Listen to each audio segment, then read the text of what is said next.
nila right after the palo.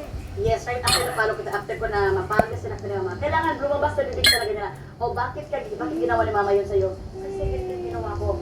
O anong ginawa mo? Tama ba yun? Ganito yung ginawa ko. So gagawin mo pa ba yun? Hindi ko na gagawin yun.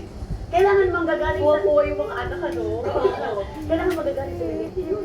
Yung explanation kasi para Bakit nangyari? kung bakit nangyari yun. Hindi Si Jason pala is the one na mas caring. mas caring sa mga bata, mas tropa nila. Sa'yo sila takot. Yes, akin sila takot. Pero in faces naman, kumbaga na strict ma'am ko, pero sa totoo lang sa personal. Pero pagka nagsalita, Pag nagsalita siya, talagang, pag sinabi ko na to, kasi magaling siyang mag-explain sa mga bagay-bagay sa mga bata. Ako pa rin, so hindi ka responsible sa sinasabi.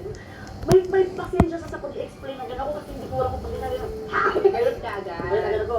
Siya, talagang The may pasensya sa Antarctic pag-explain ng mga is bata. Kaya cooking. ang mga bata, pag siya nagsalita,